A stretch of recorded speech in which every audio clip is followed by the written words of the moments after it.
MSLI T V, رہنمائی بدلتی دنیا کے لیے۔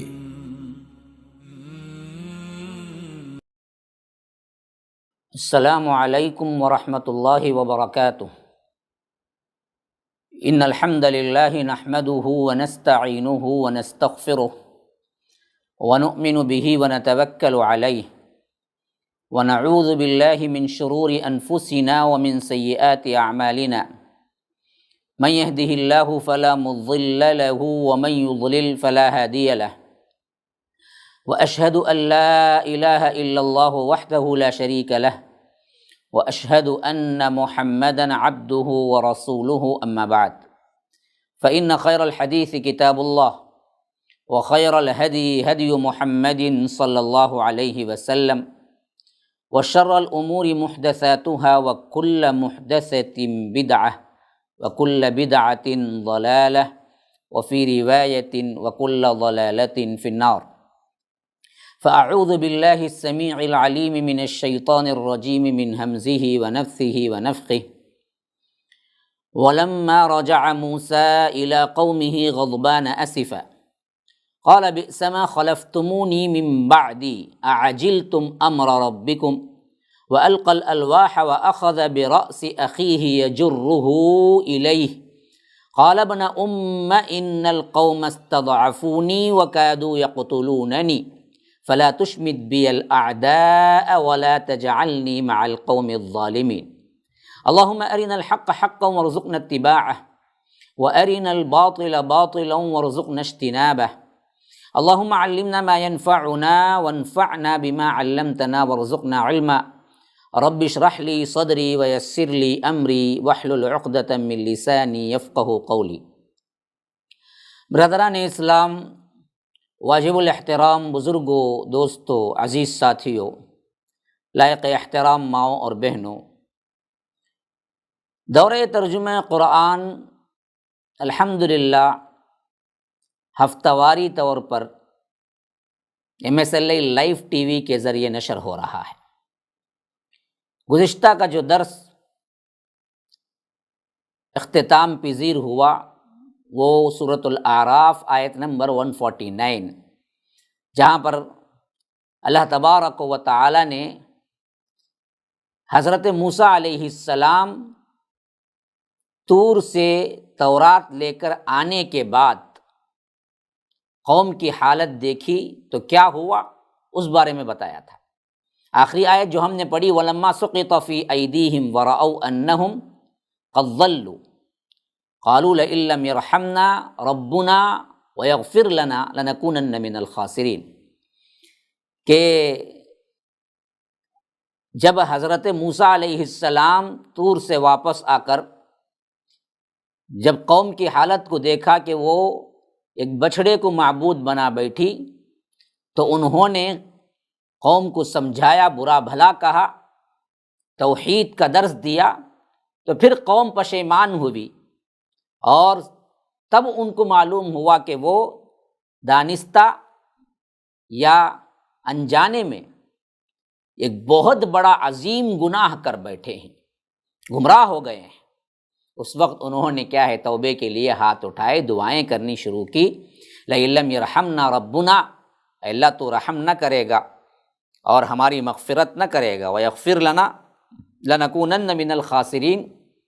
کہ ہم ضرور خسارہ اٹھانے والوں میں سے ہو جائیں گے۔ اب جو آیت اس ایپیسوڈ میں ہم پڑھے ہیں وہ آیت ہے وَلَمَّا رَجَعَ مُوسَىٰ إِلَىٰ قَوْمِهِ غَضْبَانَ أَسِفًا، کہ جب موسیٰ علیہ السلام غصے سے بھرے ہوئے اور افسوس کرتے ہوئے اپنی قوم کی طرف آئے۔ اب وہ تفصیلی واقعہ ذکر ہو رہا ہے جو اللہ نے مجموعی طور پر اوپر بیان کر دیا۔ قال بئس ما خلفتمونی من بعدی، کہ فرمایا کہ بڑی بری ہے جو میرے بعد تم نے ہم نشینی کی، بڑی بری ہم نشینی کی تم نے۔ اور حالت یہ ہو گئی حضرت موسیٰ علیہ السلام کی غصے سے اور افسوس سے، وَأَلْقَى الْأَلْوَاحَ وَأَخَذَ بِرَأْسِ أَخِيهِ يَجُرُّهُ إِلَيْهِ، کہ اللہ تبارک و تعالیٰ کہتا ہے کہ کیا تم نے اپنے رب کے حکم سے جلدی کی اور اس نے تختیاں پھینک دی اور اپنے بھائی کے سر کو پکڑ لیا۔ اور فرمایا کہ قال یا ابن ام لا تأخذ بلحیتی ولا برأسی انی خشیت ان تقول فرقت بین بنی اسرائیل ولم ترقب قولی، کہ حضرت ہارون علیہ السلام کو ان کے سر کے بال پکڑ لیے اور اپنی طرف کھینچا تو انہوں نے کہا کہ اے میری ماں کے بیٹے، یعنی اے میرے بھائی، بے شک ان لوگوں نے مجھے کمزور سمجھا اور قریب تھے کہ مجھے قتل کر دیتے، تو فلا تشمت بی الاعداء ولا تجعلنی مع القوم الظالمین، کہ سو دشمنوں کو مجھ پر خوش نہ کر اور مجھے ظالم لوگوں کے ساتھ شامل نہ کر۔ یعنی حضرت ہارون علیہ السلام کو اصل میں کیا ہے، جانشینی اور نائب کی حیثیت سے اللہ کے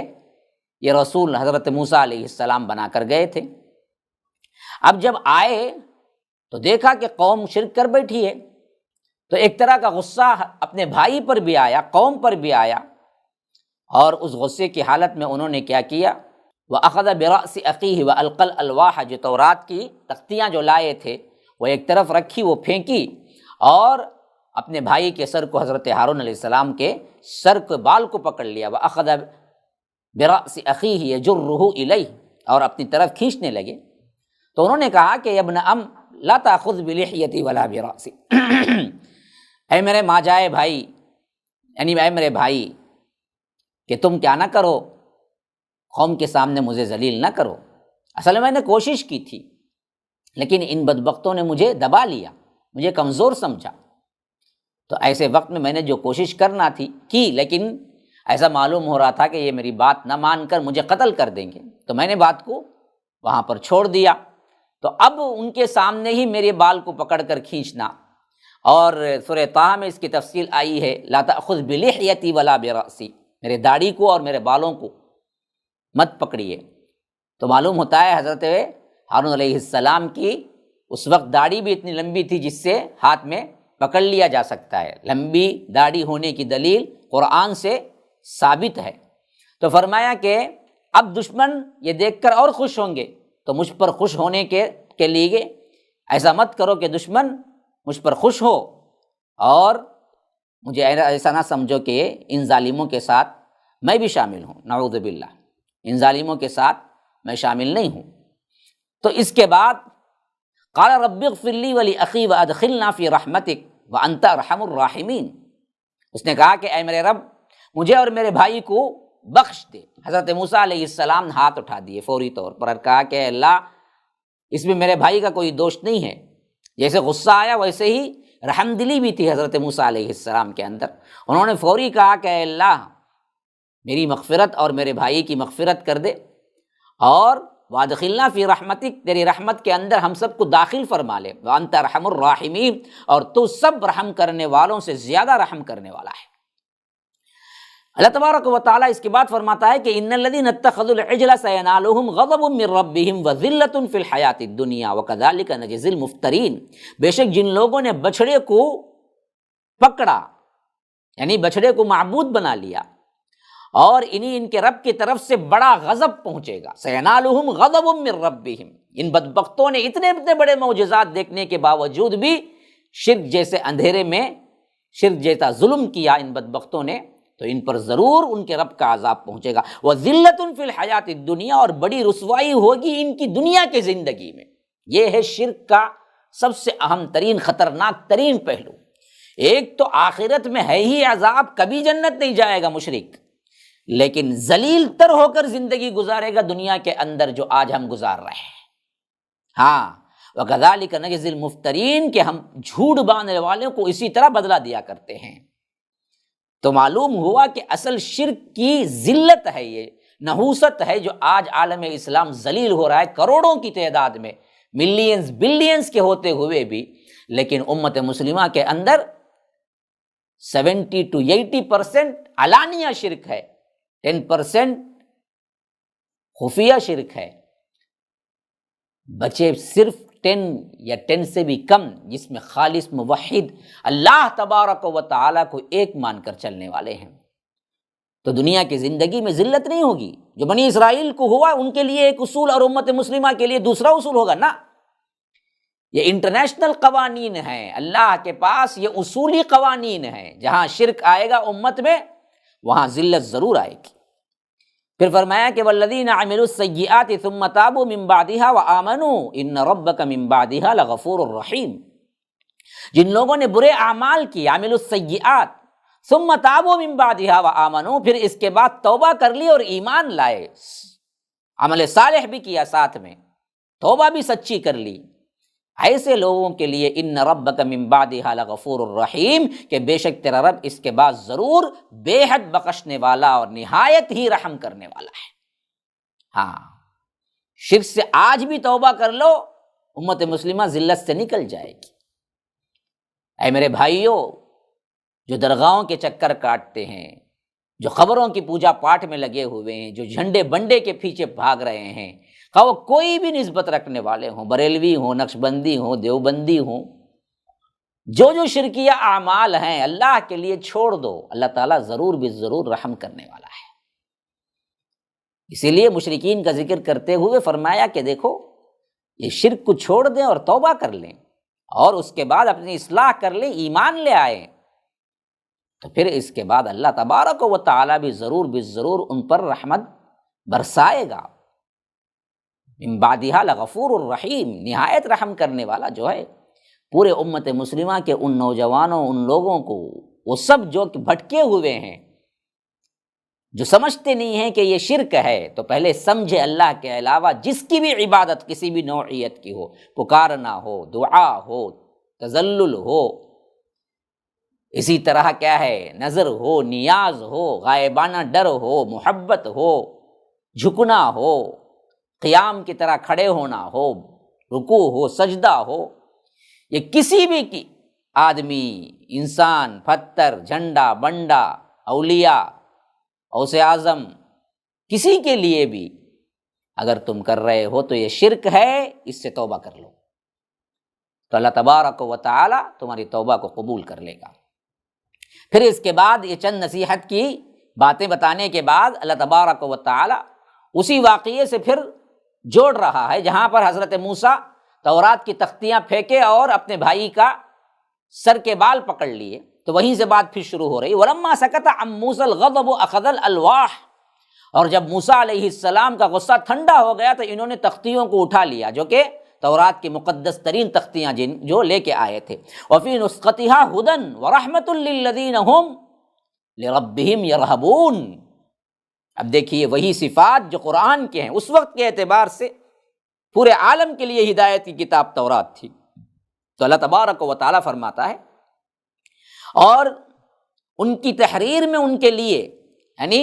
تورات کی تحریر میں یہ لکھا ہوا تھا ان کے لیے، ہدایت اور رحمت اللہ رب العالمین نے ان کے لیے لکھ دی تھی، اور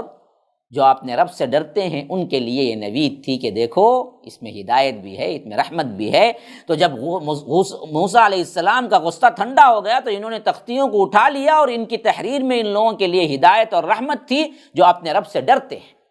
جو اپنے رب سے ڈرتے ہیں ان کے لیے ہدایت اور رحمت ہے۔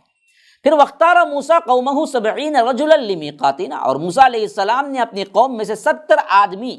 ہمارے مقررہ وقت کے لیے چن لیے۔ فَلَمَّا أَخَذَتْهُمُ الرَّجْفَةُ، پھر جب انہیں زلزلے نے پکڑ لیا، قَالَ رَبِّ لَوْ شِئْتَ أَهْلَكْتَهُم مِّن قَبْلُ وَإِيَّايَ، تو حضرت موسیٰ علیہ السلام نے کہا کہ اے میرے رب، اگر تو چاہتا ہے تو انہیں اس سے پہلے بھی ہلاک کر دیتا۔ أَتُهْلِكُنَا بِمَا فَعَلَ السُّفَهَاءُ مِنَّا، حضرت موسیٰ علیہ السلام نے کہا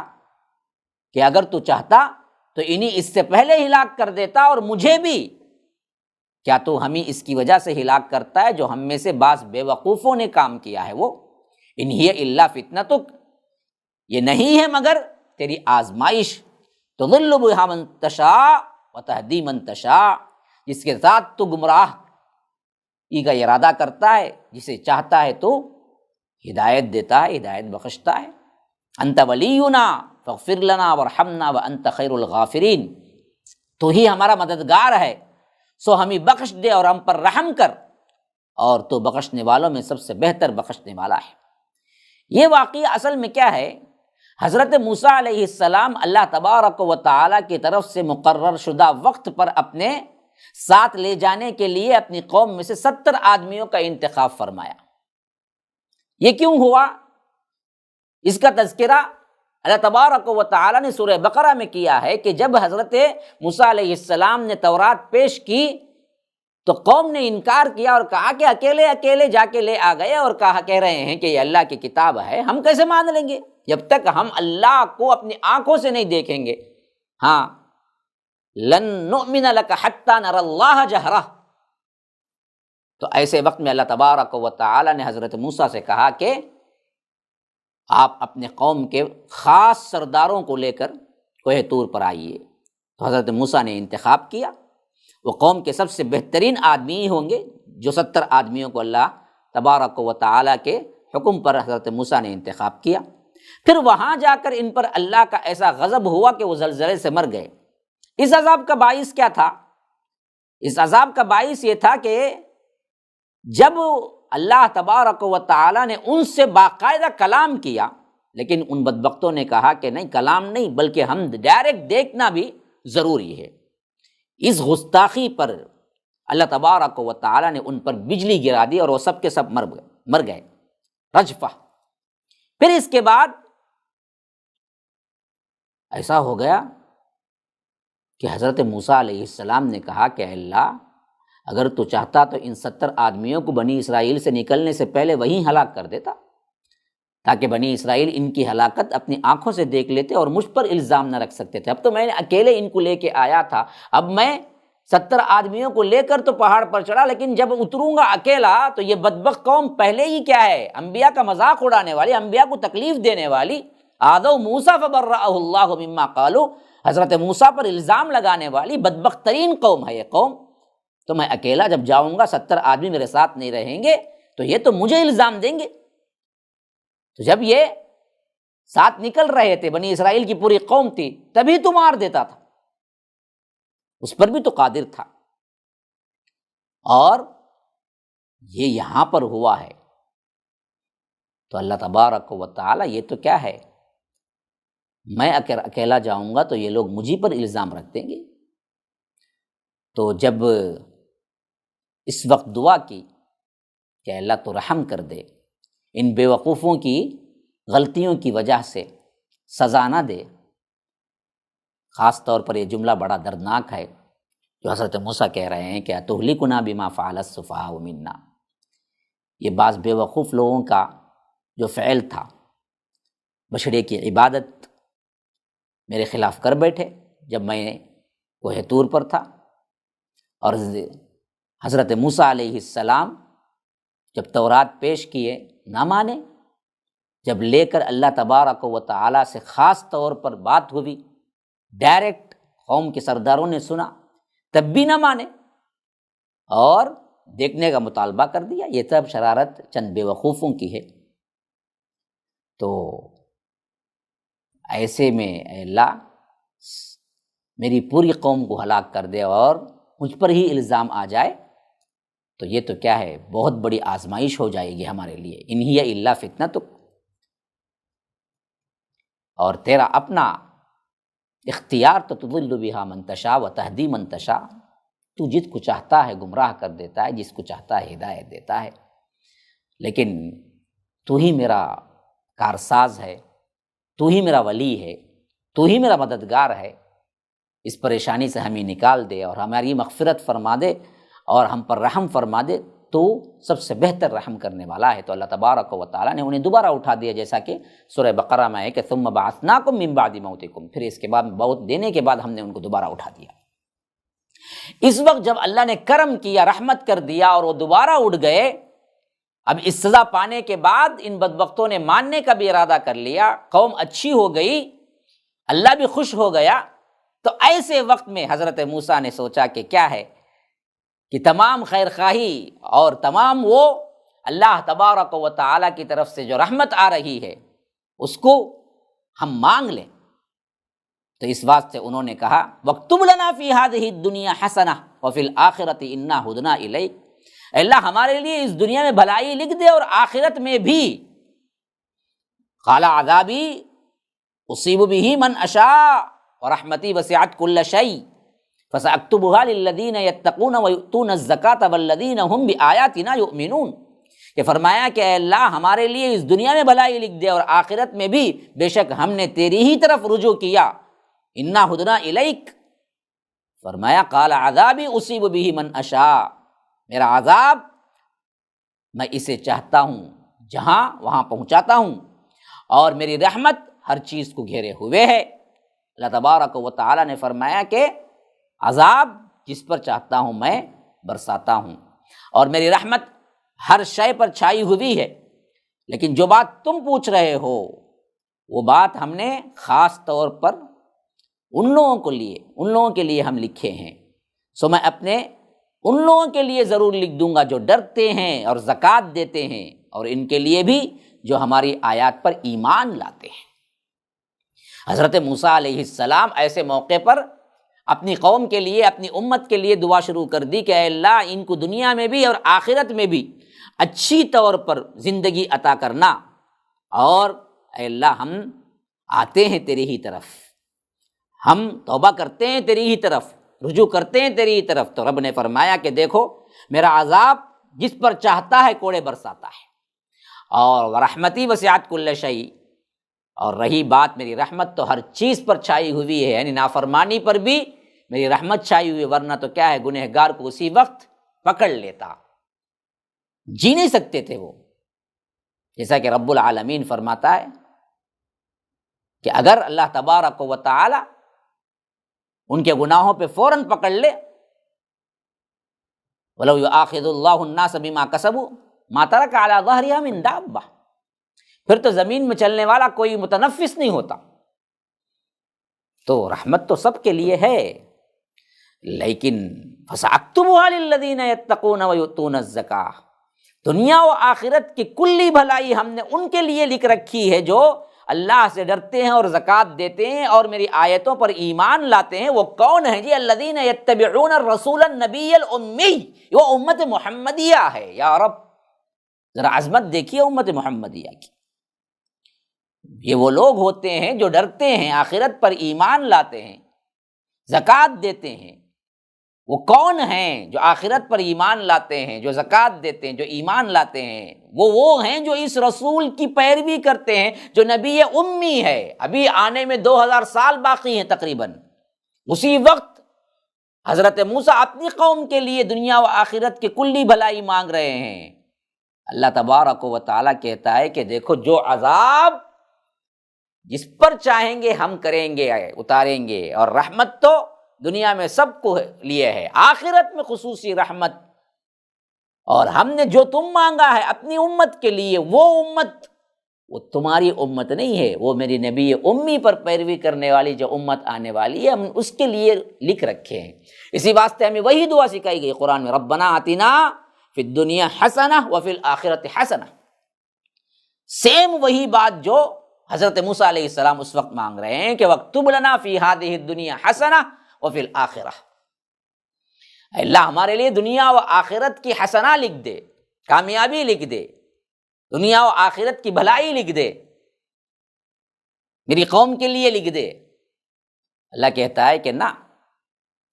عذاب گنہگاروں کو پہنچے گا، اور جو لوگ گنہگار نہیں ہیں ان کے لیے معافی ہے، اور دنیا میں ہر کس و ناکس کے لیے رحمت ہے۔ لیکن جو خاص چیز تم نے اپنی امت کے لیے مانگا وہ امت محمدیہ کے لیے میں اٹھا کے رکھا ہوا ہوں، ان کو ملے گا جو میرے رسول امی پر ایمان لائیں گے اور اس نبی امی کی پیروی کریں گے۔ مسلمانوں سنو، اتبعون الرسول، رسول امی پر پیروی، اپنے پیروں کی، اپنے فقیروں کی، اپنے اماموں کی، اپنے مذہبوں کی، اپنے مسلکوں کی، اپنے صوفیہ کی، نہ، یہ لوگ امت محمدیہ نہیں ہیں، یہ ان کے اپنی کیا ہے، خام خیالی ہے کہ تم اپنی منمانی اپنے پیروں کو تو مانتے رہو اور دعویٰ کرو کہ ہم اللہ کے رسول کو مانتے ہیں۔ نہیں، اللہ تعالیٰ اسی وقت امت محمدیہ کون ہے اس کی تعریف، اس کی مختصر ڈیفینیشن دے دیا۔ وہ کون ہے؟ الذین یتبعون الرسول النبی الامی، وہ ہیں جو نبی امی کی مکمل پیروی کرتے ہیں، یجدونہ مکتوبا عندہم فی التوراۃ والانجیل، جسے وہ اپنے پاس تورات اور انجیل میں بھی لکھا ہوا پاتے ہیں۔ اور ان کی صفات کیا ہیں؟ یأمرہم بالمعروف وینہاہم عن المنکر، کہ وہ دیتے ہیں حکم بھلائی کا اور روکتے ہیں برائی سے۔ ہاں، یہ سب سے اہم ترین صفت ہے امت مسلمہ کی، ہیں یہ صفت ہے تو پھر سمجھو کہ تم امت مسلمہ ہو، اگر نہیں ہے برائی پر تمہیں کیا ہے، جوں تک نہیں رینگتی، نہ بھلائی کا حکم ہے، تو پھر امت مسلمہ نہیں ہے۔ وہ انہی نیکی کا حکم دیتا ہے اور ان برائی سے روکتا ہے۔ وَيُحِلُّ لَهُمُ الطَّيِّبَاتِ وَيُحَرِّمُ عَلَيْهِمُ الْخَبَائِثَ، اور ان کے لیے پاکیزہ چیزیں حلال کرتا ہے اور ان پر ناپاک چیزیں حرام کرتا ہے۔ رب العالمین یہ گفٹ دے گا امت محمدیہ کو، اور فرمایا وَيَضَعُ عَنْهُمْ إِصْرَهُمْ وَالْأَغْلَالَ الَّتِي كَانَتْ عَلَيْهِمْ، اور ان سے ان کا وہ بوجھ اور وہ طوق اتارتا ہے جو ان پر پڑے ہوئے ہیں۔ وہ نبی کیا کرتا ہے؟ یہ سب کر رہا ہے وہ کام، ان پر ایمان لانے والے ہیں یہ امتی۔ سو یہ کام جو کرتے ہیں، اس نبی کی یہ بات کو مانتے ہیں، وہ نبی ان کے لیے نیکی کا حکم، برائی سے روکنا، اور ان کے لیے طیبات جو چیزیں بھی ہیں پاک وہ سب حلال، اور جتنے حرام ہیں وہ سب خبیث یا خبیث چیزیں ہی حرام کر دیا۔ وَيَضَعُ عَنْهُمْ إِصْرَهُمْ، اور ان پر جو بوجھ انہوں نے اپنے طور پر ڈال لیے تھے، مذاہب کے دوسرے لوگ اللہ تبارک و تعالیٰ کی شریعت سے ہٹ کر اپنے لیے بوجھ بنا لیا تھا، جو ہم نے آج بنا لیے ہیں اپنے طور پر، فلاں مہینہ بھی سفر کا مہینہ چل رہا ہے، سفر کے مہینے میں شادی نہیں کرنا، سفر کے مہینے میں فلاں نہیں کرنا، یہ نہیں کرنا، وہ نہیں کرنا، اس طرح کے ان کے پیر و فقیروں کے جتنے اصول اور جتنے انہوں نے اپنے لیے ایمان کا جز بنائے بیٹھے ہیں، اس طرح کے تمام غلط عقیدے کو، غلط بوجھ کو ان سے ہٹاتا ہے۔ وَيَضَعُ عَنْهُمْ إِصْرَهُمْ وَالْأَغْلَالَ الَّتِي كَانَتْ عَلَيْهِمْ، جو ان کے اوپر جو بیڑیاں پڑی ہوئی ہیں اس طرح کی بد عقیدگیوں کی، اس کو نکالتا ہے۔ فَالَّذِينَ آمَنُوا بِهِ وَعَزَّرُوهُ وَنَصَرُوهُ وَاتَّبَعُوا النُّورَ الَّذِي أُنزِلَ مَعَهُ أُولَٰئِكَ هُمُ الْمُفْلِحُونَ۔ سو وہ لوگ ہیں جو ان پر ایمان لائے اور اسے قوت دی اور اس کی مدد کی اور اس نور کی پیروی کی جو اس کے ساتھ اتارا گیا ہے، یعنی قرآن، وہی لوگ ہیں فلاح پانے والے۔ کب ذکر ہو رہا ہے یہ؟ حضرت موسیٰ نے جب مانگا تبھی امت محمدیہ کے یہ اوصاف اور محمد الرسول اللہ صلی اللہ علیہ وسلم کی یہ تعریف کر کے بتا دیا گیا کہ یہ ہے اصل جن کے لیے ہم نے دنیا و آخرت کی مکمل کامیابی لکھ دی ہے، جو تم بنی اسرائیل کے لیے مانگ رہے ہو، بنی اسرائیل کے لیے نہیں، یہ امت محمدیہ کے لیے ملے گی۔ ابھی ان صفات میں ذرا غور کر کے دیکھ لیجئے، ان میں ہم کہاں ہیں؟ کوئی ایک صفت ہے ہمارے اندر، اب پھر کائے کہ ہم امت محمد ہیں؟ اللہ کے رسول صلی اللہ علیہ وسلم کی مکمل پیروی کہاں ہے؟ نہ، اللہ کے رسول نے جو ہمیں سکھایا کہ برائی سے روکو، بھلائی کا حکم دو، حلال کو اپناؤ، حرام کو چھوڑ دو، خبائث جتنے حرام ہیں سب خبیث ہیں اور خبیث پورے حرام ہیں۔ میں عموماً یہی آیت پڑھ کے مثال دیتا ہوں کہ سگریٹ کتنے لوگ پیتے ہیں اور پوچھتے ہیں، بتاتے ہیں کہ نہیں جی فلاں فتویٰ ہے، فلاں یہ ہے، مکروہ ہے، فلاں ہے، لیکن سیدھی بات ایک اپنے دل سے پوچھ کے دیکھو، سگریٹ طیب ہے یا خبیث ہے؟ کوئی ہے جو اس کو خبیث نہیں بتاتا ہو؟ کوئی کہے گا کہ سگریٹ بڑی پاک چیز ہے، بسم اللہ کہہ کے میں پیتا ہوں، پی کے دیکھو، نہیں، خبیث ہے، اس کی بدبو ہی اتنی بدبو ہوتی ہے کہ انسان پاس نہیں کھڑا ہو سکتا۔ تو اللہ تبارک و تعالیٰ فرماتا ہے کہ خبیث چیزیں حرام کرتا ہے وہ نبی۔ تو سیدھی سیدھی بات ہے، اگر طیب تم مانتے ہو تو ذرا دیکھ لو، پاک چیز مانتے ہو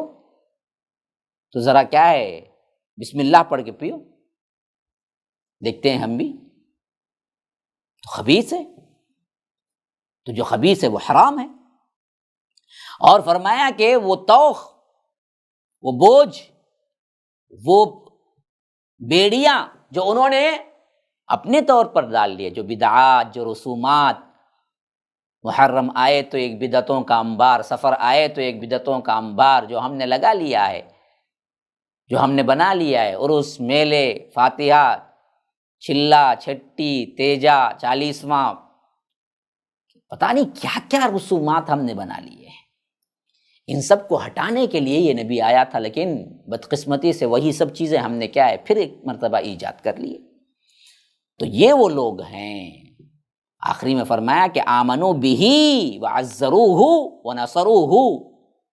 ان پر ایمان لائے اور اسے قوت دی اور اس کی مدد کی۔ رسول جب تھے تو ان کی مدافعت، ان پر جان کی حفاظت کے لیے اپنی جان دے دینا سب سے بڑی سعادت ہے، اور صحابہ اس پر عمل پیرا ہو کر بتایا۔ اور رسول کی ذات اب نہیں ہے تو اب اس کے قول کو، اس کی حدیث کو صلی اللہ علیہ وسلم، اس کی سیرت کی حفاظت کرتے ہوئے اس کے لیے جان دینا، وہی کیا ہے، عزروہ ونصروہ ہے، قوت دینا اور اسے مدد کرنا۔ یہ دونوں ہم پر فریضہ ہے، اسلام کے لیے، حدیث کے لیے، قرآن کے لیے۔ کتنے لوگ ہیں جو کام کر رہے ہیں۔ اور واتبعوا النور الذی انزل معہ، دیکھو اس نور کی پیروی کرو جو ان کے ساتھ نازل ہوا ہے۔ تو صاف طور پر جو اللہ کے رسول کو نور نور کا راگ الپتے ہیں ان کے لیے صاف ہدایت ہے۔ دیکھو نور اصل میں وہ ساتھ جو اترا ہے نا، وہ قرآن ہدایت ہے، وہ نور ہے۔ اور نور کا معنی اچھی طرح سمجھ لیجئے، نور کا معنی اصل میں کیا ہے، ہدایت ہے، راستہ بتانا ہے۔ نور کا معنی وہ نور ہے جو چمکتی ہوئی لائٹ ہوتی ہے، وہ نور ہے۔ تو پھر قرآن اندھیرے میں جا کے رکھ دو،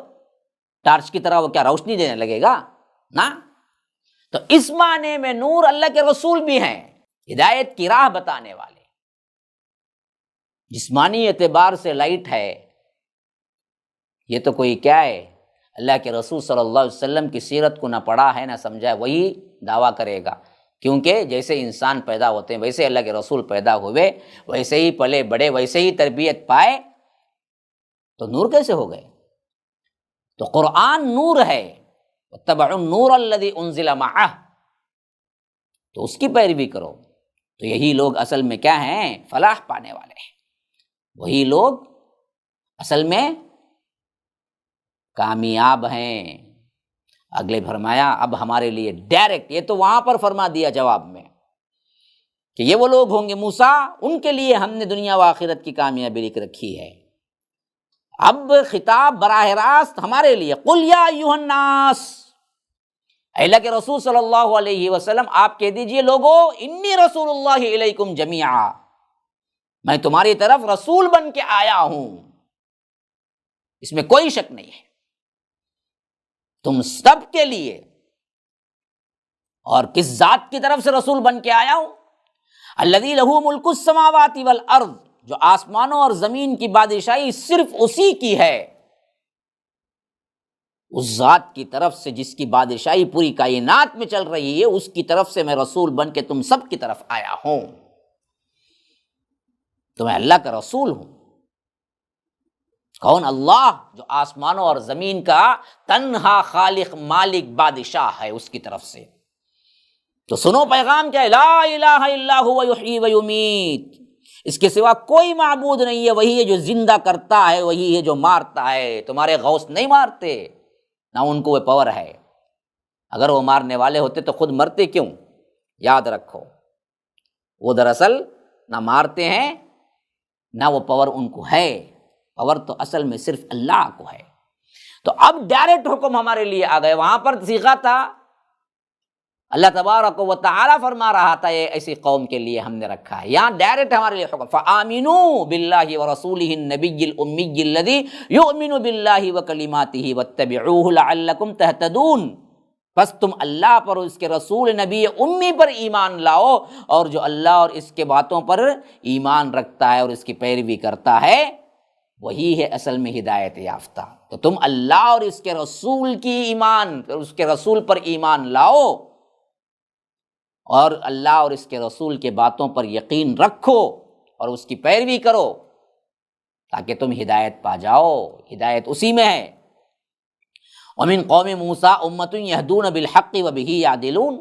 اور موسیٰ کی قوم میں سے کچھ لوگ ہیں جو حق کے ساتھ رہنمائی کرتے ہیں اور اسی کے ساتھ انصاف کرتے ہیں۔ یعنی یاد رکھیے یہاں پر ڈائریکٹ حضرت موسیٰ کا واقعہ چلا آ رہا تھا، لیکن ہمارے لیے نصیحت کی بات آئی تو اللہ تبارک و تعالیٰ نے خطاب صاف ہماری طرف کر دیا، اور وہ نصیحت کی جو باتیں ضروری تھی وہ باتیں ہم کو سنا دی۔ پھر قوم موسیٰ کی طرف بات پلٹ گئی اور بتایا کہ دیکھو ان میں بھی بعض ہیں، یعنی کہ پوری یہودی قوم برباد ہو گئی۔ اس وقت جب اللہ کے رسول صلی اللہ علیہ وسلم آئے ہوئے تھے، اس وقت کے یہودیوں میں جو ابھی تک تورات پر صحیح طور پر قائم تھے، جو اللہ کے رسول آنے پر ان پر ایمان بھی لے آئے تھے، ہیں کچھ لوگ برحق، جیسے حضرت عبداللہ ابن سلام ہیں، انہوں نے اسلام قبول کیا، صحابی بنے، اور اسی طرح دوسرے اکا دکا یہودی ہیں جو اس وقت ایمان لے آئے اور انصاف کے ساتھ انہوں نے کیا کیا، بات مان لی کہ یہ وہی رسول ہیں جو رسول کی نشاندہی ہم کو ملتی ہے تورات کے اندر۔ پھر واقعات تسلسل کے ساتھ وہی پیش آ رہے ہیں جن کے ہم نے ایک مرتبہ سورہ بقرہ میں بھی مطالعہ کر لیا۔ فرمایا کہ وَقَطَّعْنَاهُمُ اثْنَتَيْ عَشْرَةَ أَسْبَاطًا أُمَمًا، پھر تورات دے دی گئی، ضد کی، پھر اللہ نے انہیں پکڑ لیا، پھر توبہ ہو گئی۔ پھر اس کے بعد اب جب یہ میدان تیہ میں پہنچ گئے، وہاں کا واقعہ اللہ تبارک و تعالیٰ ذکر کر رہا ہے کہ جب کھلے آسمان تلے وہ بالکل ایک میدان تھا جہاں پر وہ بسے، تو وہاں پر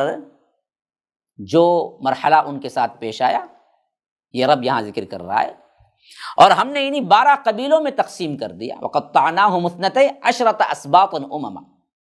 جو کئی گروہ تھے، اور ان کے لیے اللہ تبارک و تعالیٰ نے وحی کی۔ وَأَوْحَيْنَا إِلَىٰ مُوسَىٰ إِذِ اسْتَسْقَاهُ قَوْمُهُ أَنِ اضْرِب بِّعَصَاكَ الْحَجَرَ، جب وہاں پر وہ لوگ ٹھہر گئے تو انہوں نے کیا کیا، پیاس کی شکایت کی اور کہا کہ ایسے صحرا میں ہمیں لا کے رکھ دیا، یہاں پر تو پانی بھی نہیں ہے۔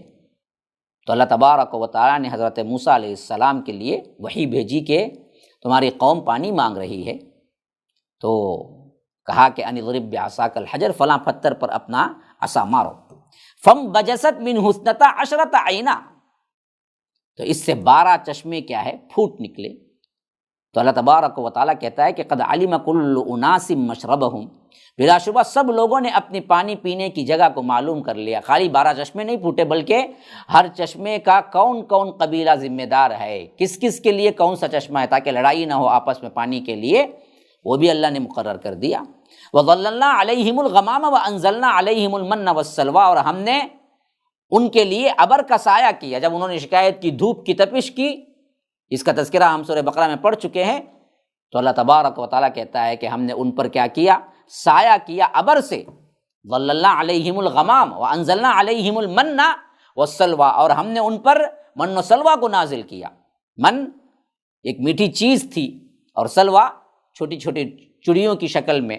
ایک پرندے تھے جو ان کے لیے آتے تھے۔ کلوا من طیبات ما رزقناکم، فرمایا اس کے ساتھ ہی جو چیزیں ہم نے تمہیں پاکیزہ تر چیزیں دی ہیں اس سے کھاؤ پیو، یہ اللہ تعالیٰ نے تم پر حلال کیا ہے، ان پاک چیزوں میں سے جو ہم نے عطا کی ہیں کھاؤ۔ اور اس کے بعد فرمایا کہ دیکھو وما ظلمونا ولکن کانوا انفسهم یظلمون، اور انہوں نے ہم پر ظلم نہیں کیا لیکن وہ اپنے آپ ہی پر ظلم کرتے تھے، یعنی انہوں نے میری نافرمانی کر کر انہوں نے سمجھا کہ مجھ پر کیا ہے، ظلم کر رہے ہیں یا مجھ پر عاجز کر رہے ہیں مجھے۔ تو اللہ کہتا ہے کہ نہیں، یہ سب کر کر انہوں نے ہی اپنے آپ پر گویا کہ ظلم کرتے رہے، ہم پر انہوں نے ظلم نہیں کیا بلکہ وہ اپنے آپ ہی پر اللہ کی نافرمانی کر کے ظلم کرتے رہے۔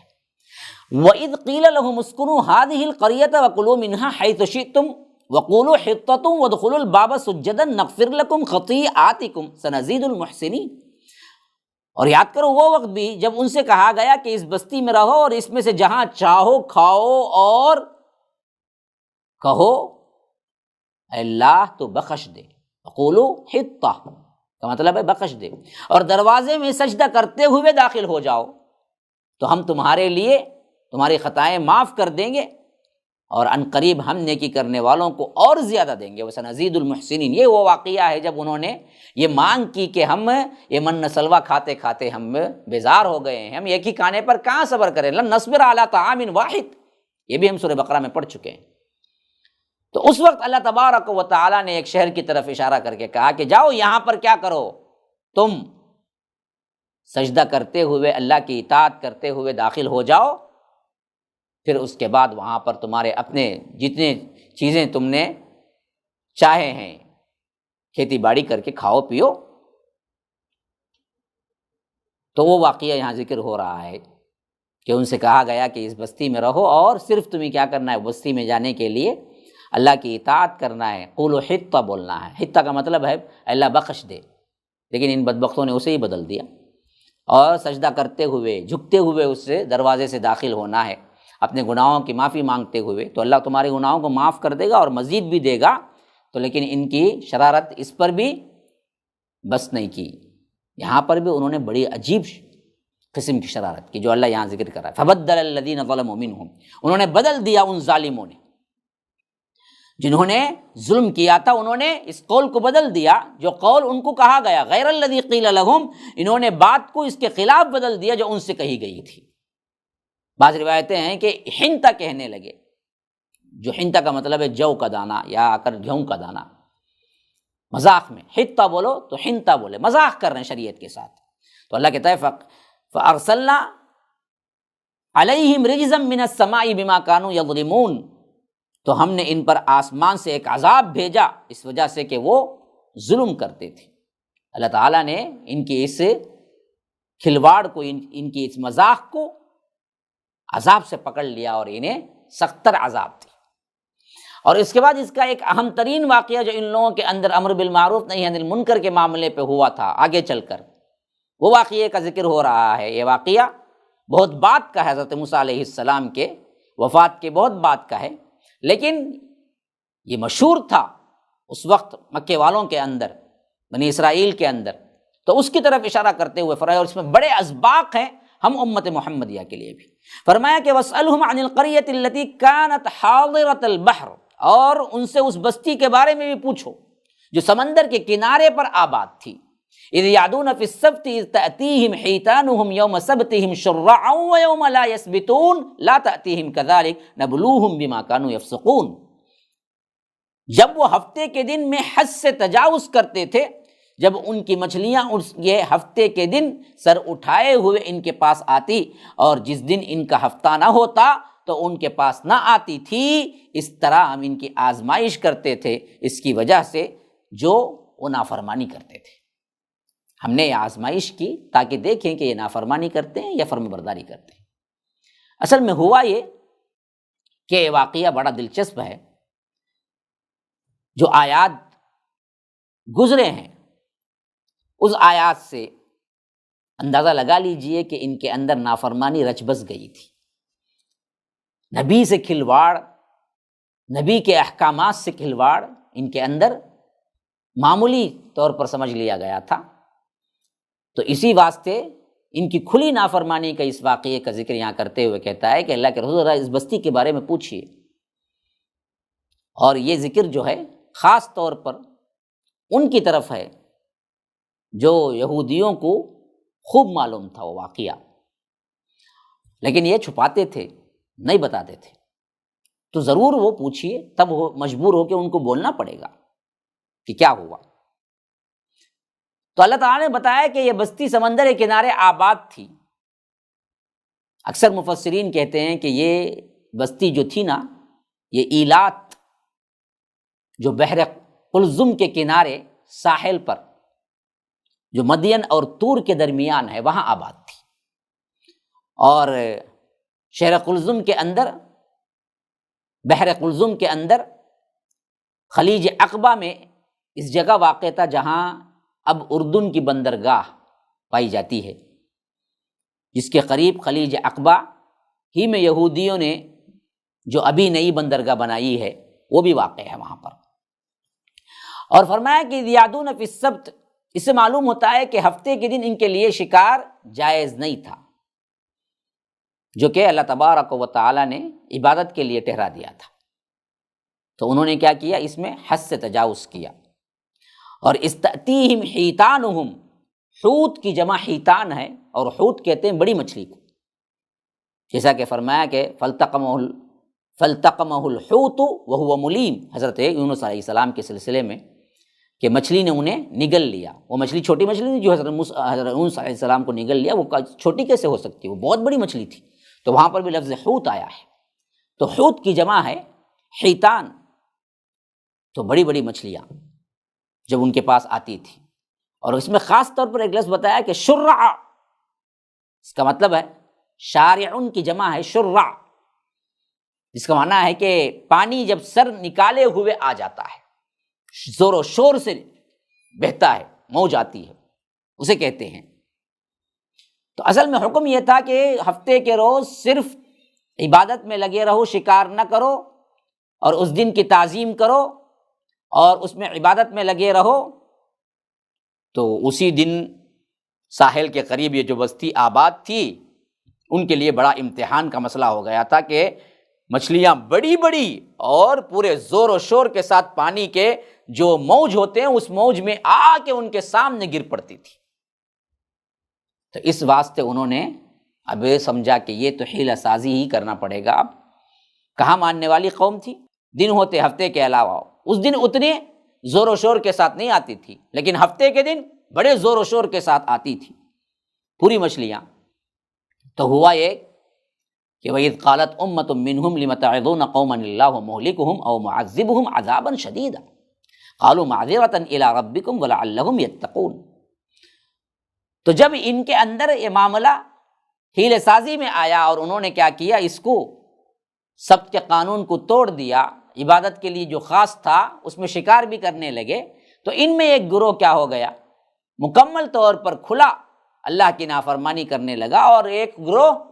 حیلہ سازی کرتا تھا کہ بڑے بڑے گڑے اور بڑے بڑے کیا ہیں ایسے جال رکھ دیتے تھے جس میں وہ مچھلیاں ہفتے کے دن تو پھنس جاتی لیکن اتوار کے دن نکال لیتے. تو ایسے لوگ ہو گئے. تو ان میں جو بالکل متنبع رہے، بالکل اس سے الگ رہے، مچھلی کے دن کے ہفتے کے دن مچھلیاں پکڑے ہی نہیں، بالکل ہی حرام سمجھ کے اس سے دور رہے، ان میں بھی دو گروہ ہو گئے. ان میں ایک گروہ تو وہ تھا جو کہتا بھی تھا، کرتا بھی تھا، رکتا بھی تھا، دوسروں کو کہتا تھا کہ اللہ کے عذاب سے ڈرو. ایک گروہ وہ تھا رکا ہوا تو تھا لیکن برائی کو روکتا نہیں تھا. تو ان لوگوں کا مکالمہ ہے اس آیت میں کہ جب ان میں سے ایک گروہ نے کہا کہ تم ایسے لوگوں کو کیوں نصیحت کرتے ہو جنہیں اللہ ہلاک کرنے والا ہے، یعنی جو رکتے بھی تھے، خود بھی رکتے، دوسروں کو رکاتے بھی تھے، امر بالمعروف نہی عن المنکر کرتے بھی تھے، جو صرف رکے ہوئے تھے، ان لوگوں نے کہا کہ بھائی تم ان کو سمجھا کہ کیا کرنا، یہ تو کھلم کھلا نافرمانی کر رہے ہیں ہفتے کے دن کی، تو اللہ تو ان کو عذاب دے گا، یعنی ہلاک کرنے والا ہے، اور معذبہم عذابا شدیدا، یا سخت تر عذاب ان پر آنے والا ہے. تو ان لوگوں نے کیا کہا، دیکھیے یہ بہت اہم ترین چیز ہے امت مسلمہ کے لیے، تم کو کام کرتے رہنا ہے، تمہیں برائی سے روکتے رہنا ہے. برائی کرنے والا کس انجام کو پہنچتا ہے یا کتنا مانتا ہے نہیں مانتا ہے اس کا سوال نہیں، دعوت تم کو کرتے رہنے چاہیے. اسی واسطے ان اللہ کے بندوں نے کہا جو رکتے بھی تھے رکاتے بھی تھے، معذرۃ الی ربکم، انہوں نے کہا کہ تمہارے رب کے سامنے عذر کرنے کے لیے تو ہمیں دعوت تو کرنا ہی چاہیے نا، وَلَعَلَّهُمْ يَتَّقُونَ، تاکہ وہ لوگ ڈر بھی جائیں. ہو سکتا ہے تم سمجھ لیے کہ ان پر عذاب ہی آئے گا تبھی یہ سدھریں گے، لیکن ہو سکتا ہے اللہ تعالیٰ ان کو نیک توفیق دے دے، یہ بھی تو ہو سکتا ہے. فَلَمَّا نَسُوا مَا ذُكِّرُوا بِهِ أَنجَيْنَا الَّذِينَ يَنْهَوْنَ عَنِ السُّوءِ وَأَخَذْنَا الَّذِينَ ظَلَمُوا بِعَذَابٍ بَئِيسٍ بِمَا كَانُوا يَفْسُقُونَ. پھر جب وہ اس بات کو بھول گئے جن کی انہیں نصیحت کی گئی تھی، تو ہم نے ان لوگوں کو بچا لیا جو برائی سے منع کرتے تھے، اور ان کو سخت عذاب میں پکڑ لیا جو ظلم کیا کرتے تھے، اس وجہ سے کہ وہ اصل میں نافرمانی ہی کرتے رہے. تو یہاں پر یہ بات اچھی طرح ذہن میں نوٹ کر لیجئے. جب یہ تین گروہوں میں بڑھ گئے تو اللہ تبارک و تعالی نے بتایا کہ جب ہمارا عذاب آیا تو اس وقت اللہ کہتا ہے کہ ہم نے صرف ان لوگوں کو نجات دی، انجینا الذین ینہون عن السوء، جو رکتے بھی تھے دوسروں کو اس سے رکاتے بھی تھے، جنہوں نے لوگوں کو برائی سے منع کیا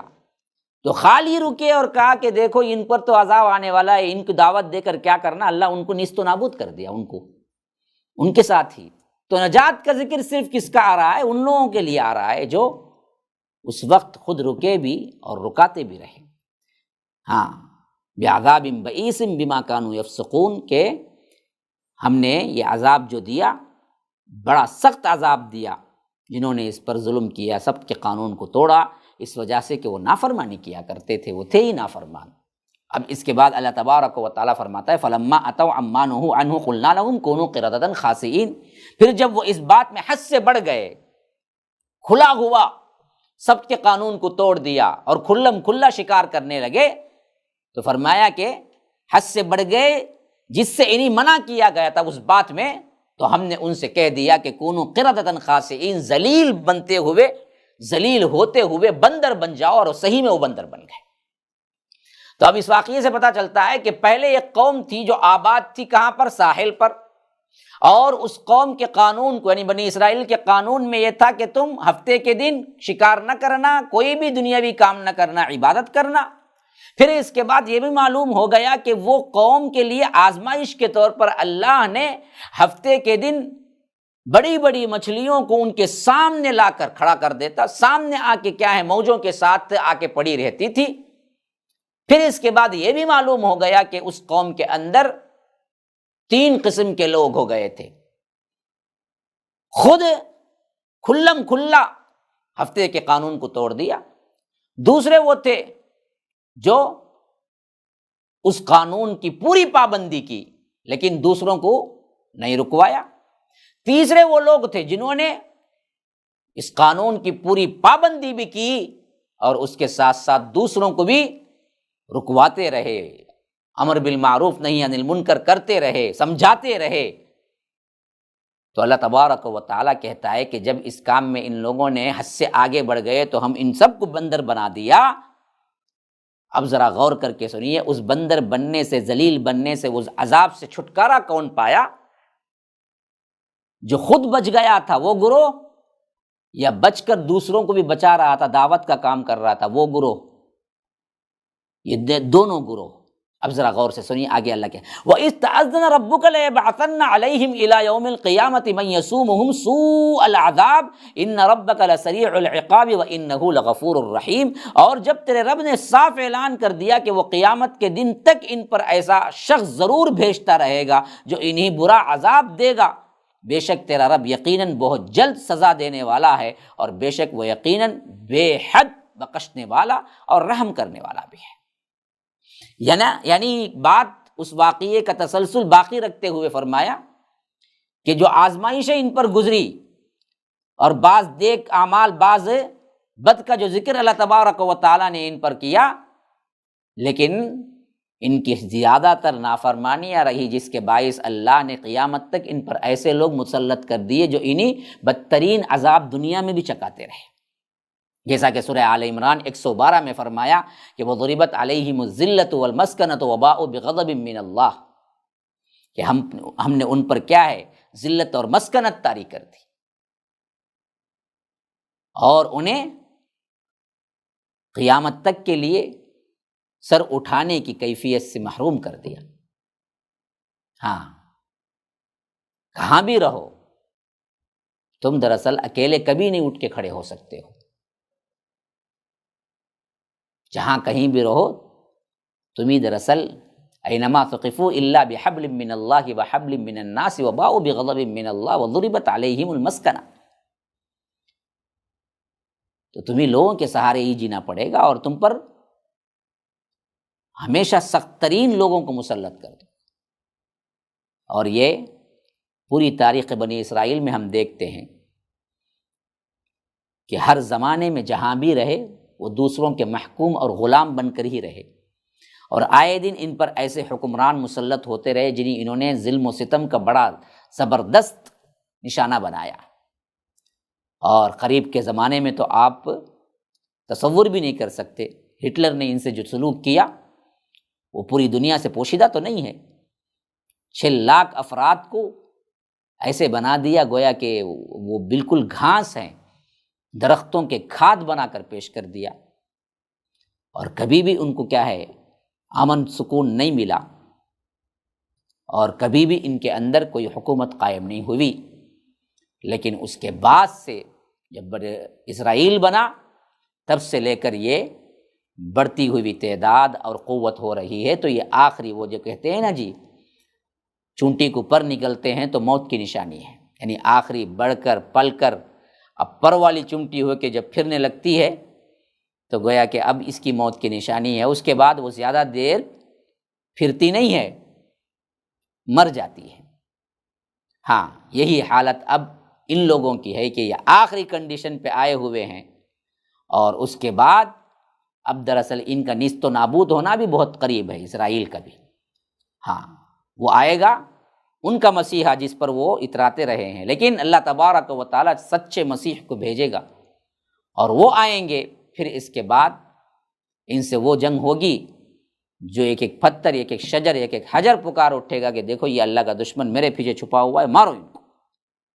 پھر اس کے بعد فرمایا کہ وَقَطَّعْنَاهُمْ فِي الْأَرْضِ أُمَمًا مِّنْهُمُ الصَّالِحُونَ وَمِنْهُمْ دُونَ ذَلِكَ وَبَلَوْنَاهُمْ بِالْحَسَنَاتِ وَالسَّيِّئَاتِ لَعَلَّهُمْ يَرْجِعُونَ، اور ہم نے انہیں زمین میں مختلف گروہوں میں ٹکڑے ٹکڑے کر دیا، انہی میں سے کچھ نیک بھی تھے اور ان میں سے کچھ اس کے علاوہ بھی تھے، برے بھی تھے، اور ہم نے اچھے حالات اور برے حالات کے ساتھ ان کی آزمائش بھی کی تاکہ وہ لوگ رجوع ہو جائیں، لیکن یہ لوگ رجوع ہونے کا نام نہیں لیے بلکہ اپنی سرکشی میں آگے بڑھتے ہی چلے گئے۔ ھذا وباللہ توفیق، صلی اللہ وسلم علی نبینا محمد۔ اسأل اللہ لی ولکم ولسائر المسلمین من کل ذنب فاستغفروہ انہ هو الغفور الرحیم۔ السلام علیکم ورحمۃ اللہ وبرکاتہ۔